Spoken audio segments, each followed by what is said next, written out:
देश भर में एनपीएस यानी न्यू पेंशन स्कीम को लेकर कर्मचारियों का विरोध झेल रही केंद्र की मोदी सरकार ने यूपीएस यानी यूनिफाइड पेंशन स्कीम लागू कर दी, जिस पर सियासी संग्राम शुरू हो गया है। यूपीएस पर क्या कर रहे हैं कर्मचारी संगठन और क्यों शुरू हुई ये सियासत, एक रिपोर्ट हम आपको दिखाते हैं। ओपीएस यानी ओल्ड पेंशन स्कीम की जगह पर 1 जनवरी 2004 को एनएसपी यानी न्यू पेंशन स्कीम लागू की गई। एनपीएस लागू होने के साथ ही केंद्र और राज्य सरकार के कर्मचारियों के विरोध और मतभेद सामने आने लगे, जिसको संजीदगी से लेते हुए केंद्र की मोदी सरकार ने एनपीएस में कई सुधार करते हुए यूपीएस यानी यूनिफाइड पेंशन स्कीम लागू की। राज्य सरकारें भी इस स्कीम को लागू कर सकते हैं, जिस पर पहल करते हुए महाराष्ट्र ने यूपीएस को अपने राज्य में लागू कर दिया।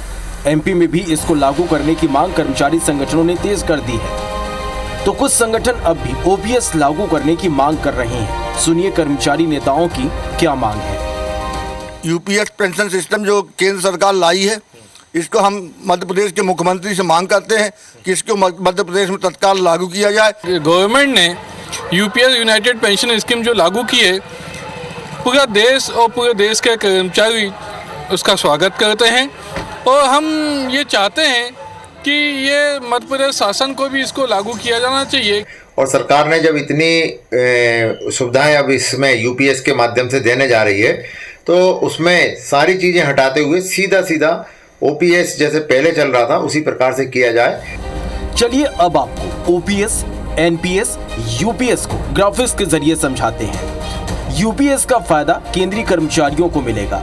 एनपीएस प्राइवेट और सरकारी दोनों कर्मचारियों के लिए है। ओपीएस सिर्फ सरकारी कर्मचारियों के लिए है। वहीं यूपीएस में सरकार 18.5% का योगदान देगी। एनपीएस में वेतन से 10% की कटौती होगी। ओपीएस पेंशन के लिए वेतन से कोई कटौती नहीं होगी। यूपीएस रिटायरमेंट के बाद एक निश्चित पेंशन।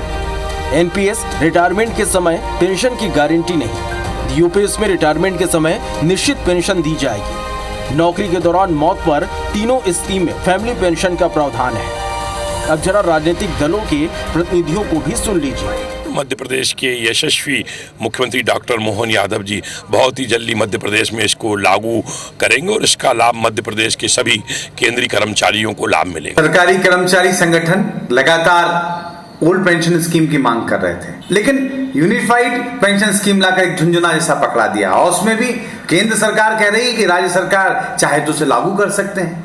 तो आप कर्मचारी संगठनों की सुन क्यों नहीं रहे हो, और सुने भी कैसे? ये तो बहरी सरकार है।